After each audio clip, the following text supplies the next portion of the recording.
Bonjour Internet, j'espère que tu vas bien. Je te souhaite la bienvenue dans ce tout nouvel épisode de Balance ton classique. Je m'appelle Pauline et je serai ton hôte. Cette semaine, je te propose de découvrir avec moi Bonjour Tristesse, le premier roman de Françoise Sagan. De par son originalité, son audace et sa franchise, Bonjour Tristesse fait partie de ces livres qui ne nous laissent pas indifférents. Publié en 1954 par une jeune autrice inconnue, le roman n'a pas tardé à devenir un véritable succès en librairie. Pour preuve, en 2011, soit 57 ans après sa publication, les ventes du roman s'élevaient à 2 millions d'exemplaires. Ensemble, nous découvrirons pourquoi ce roman a tant fait scandale, ce qui se cache derrière sa fin mystérieuse et comment son autrice s'est retrouvée propulsée au sommet des grands milieux littéraires. Si tu es nouveau et que tu viens de tomber sur ce podcast, je t'invite grandement à aller écouter l'épisode de présentation dont le lien est dans la description. Tu y apprendras un peu plus sur les origines de Balance ton classique et en plus, tu récompenseras mon travail. Si ce podcast te plaît et que tu as envie de me soutenir, n'hésite pas à t'abonner et à partager mon travail à tes amis. Tu peux même m'envoyer un message sur les réseaux sociaux, je te répondrai avec plaisir. Que tu aies entendu parler de Bonjour Tristesse ou non, que tu l'aies lu, abandonné ou jamais ouvert, assieds-toi confortablement, sors les plaids, les coussins ou les couvertures et mets-toi à l'aise parce que nous allons commencer.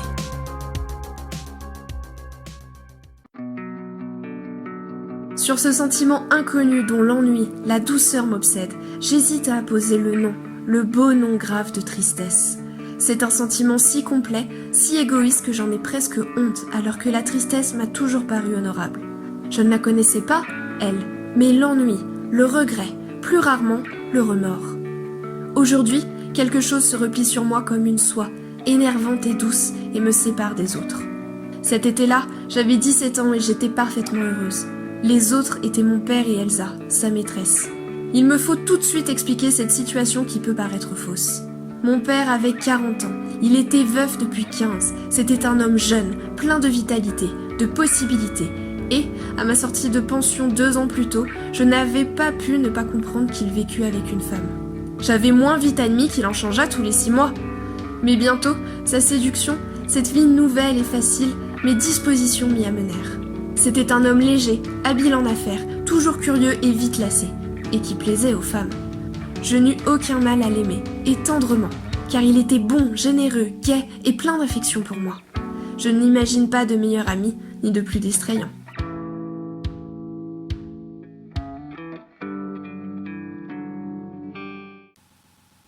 C'est ainsi que nous découvrons Cécile, l'héroïne de ce roman. Cécile a 17 ans. Elle est jeune, très intelligente et a une folle envie de découvrir le monde. Il faut dire qu'elle ne connaît rien de l'extérieur. Sa mère est morte quand elle était toute jeune, la laissant seule avec son père, Raymond, un riche parisien habitué à la fête et aux excès. Cécile a donc passé toute son enfance avec son père, avant d'être envoyée en pensionnat à l'adolescence, dans le but d'y recevoir l'éducation que Raymond ne pouvait pas, ou ne voulait pas, lui dispenser. Difficile d'élever une jeune adolescente quand l'alcool et les soirées sont les seuls remèdes au deuil. Cécile y vit éloignée de tout, y compris de sa ville natale. Elle vient de terminer le lycée lorsque Bonjour Tristesse commence. Lorsque j'ai compris de quoi avait été faite l'enfance de Cécile, je ne vais pas vous le cacher, j'ai eu de la peine pour elle. Elle m'est apparue comme une enfant, parfois hautaine, parfois naïve, prête à tout pour faire plaisir à ce père qu'elle vient de retrouver et qu'elle admire énormément.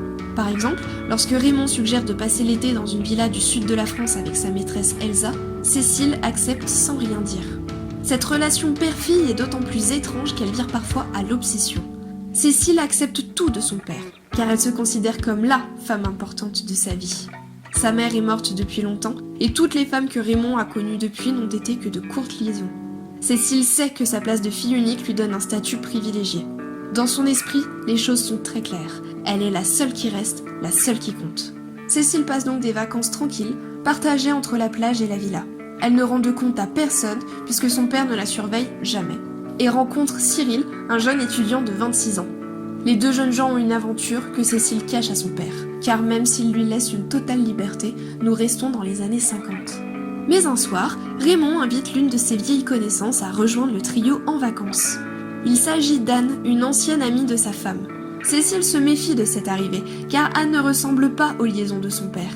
Elle a son propre travail, ne profite pas de l'argent de Raymond puisqu'elle a déjà le sien, et vit de manière bien plus morale que les conquêtes de son père. Anne ne voit pas non plus d'un bon œil la liberté dont bénéficie Cécile. À ses yeux, l'adolescente est trop livrée à elle-même. Dès lors, Cécile a l'impression de ne plus avoir d'emprise sur son père. Elle le sait, elle le sent, son univers est sur le point de basculer. L'intrusion d'Anne dans sa vie empiète sur son besoin de liberté. Terminé les escapades à n'importe quelle heure de la journée. Terminé la vie au jour le jour. Anne reprend en main la vie de Cécile et essaye de lui inculquer ses propres valeurs, ce qui pousse Cécile à lui déclarer la guerre. La colère de la jeune femme ne fait d'ailleurs qu'augmenter puisqu'elle voit Anne gagner sur tous les points. Raymond s'éloigne de plus en plus d'Elsa pour se rapprocher d'Anne, qui le fascine complètement. Peu de temps après, Anne et Raymond décident de se marier. C'en est trop pour Cécile, qui se sent trahie. Elle n'est plus la favorite de son père. Elle n'est plus la seule femme dans sa vie. En épousant Anne, elle est convaincue que son père commet une terrible erreur. Anne interrompt alors tout ce qui faisait la joie de la jeune fille. En arrêtant les soirées et en la forçant à se remettre au travail, elle essaye coûte que coûte de remettre Cécile sur la voie de la moralité. Son but est simple, faire de l'adolescente une jeune fille convenable, avec une éducation convenable et des loisirs convenables. Cécile tente de parler de cette intrusion dans sa vie à son père, en vain. Raymond n'écoute plus qu'Anne, fascinée. Folle de jalousie, Cécile décide alors de briser le couple de son père et persuade Cyril de simuler une liaison avec Elsa. Et ça marche! Raymond, jaloux de voir Elsa tomber dans les bras d'un homme beaucoup plus jeune que lui, retourne vers sa maîtresse et reprend leur aventure. Anne, manipulée par Cécile, ne tarde pas à se rendre compte que son fiancé la trompe. Folle de chagrin, elle fait ses valises en vitesse et quitte la villa à toute allure pour le plus grand bonheur de la jeune fille. Mais les routes du sud de la France sont sinueuses, peu adaptées à la conduite à grande vitesse. Au détour d'un virage, la voiture d'Anne dérape et la tue. Cécile comprend alors avec stupéfaction qu'elle est responsable de la mort de la fiancée de son père. Son propre comportement la choque, car si en rompant les fiançailles de son père, elle voulait évincer Anne de leur vie, elle ne voulait en aucun cas provoquer son décès. Raymond est inconsolable, mais une fois rentré à Paris, il ne tarde pas à reprendre ses soirées et ses excès. Non pas par indifférence, comme on pourrait le croire au premier abord, mais par chagrin. Les seules femmes qu'il a aimées durant sa vie sont mortes. 2 femmes, 2 décès, on comprend mieux son amour de la fête. Après la fin des vacances, Cécile a également suivi son père à Paris. Le lecteur comprend alors que le récit n'est qu'un regard en arrière, un souvenir raconté par une Cécile plus âgée. Si nous ne savons pas exactement quels événements ont suivi le décès d'Anne, une chose est certaine. Malgré le temps qui s'est écoulé, la culpabilité n'a pas lâché Cécile, qui lui donne cependant un autre nom, celui de tristesse. Pour moi, la transformation de Cécile est un véritable mystère. Au début du roman, je n'ai vu en elle qu'une jeune fille seule, prête à tout pour gagner l'admiration de son père, qui est, ne l'oublions pas, la seule famille qui lui reste. Dans ce contexte, comment lui en vouloir d'appréhender les changements radicaux sur le point de bouleverser sa vie ? J'ai compris son désarroi sans le partager entièrement. Mais lorsque le plan de Cécile a commencé à se mettre en œuvre, ma compassion pour elle s'est transformée en horreur. La manière dont Cécile a envisagé ce changement et le prix qu'elle a payé pour l'affronter m'ont laissé sans voix. Cécile est également un personnage terrible puisqu'elle ne s'excuse jamais. Si elle comprend que son égoïsme est allé trop loin, elle n'essaye jamais de se faire pardonner. D'ailleurs, pourquoi le ferait-elle puisque tout le monde, y compris son père, est persuadé que la mort d'Anne n'est rien d'autre qu'un regrettable accident. C'est ça qui m'a glacé le sang. Si Cécile avait voulu tuer Anne, elle n'aurait pas pu mieux s'y prendre. Françoise Sagan a d'ailleurs dit à ce sujet « Pour moi, le scandale dans cette histoire, c'était qu'un personnage puisse amener par inconscience, par égoïsme, quelqu'un à se tuer. » Je vous l'ai dit tout à l'heure, Françoise Sagan, de son vrai nom Françoise Coirez, n'a que 19 ans lors de la publication de son premier roman. Nous sommes alors en 1954, quelques années avant la révolution sexuelle des années 60. La pilule n'est pas encore commercialisée, l'homosexualité est très réprimée et les notions de sexe et de contraception sont encore très tabous.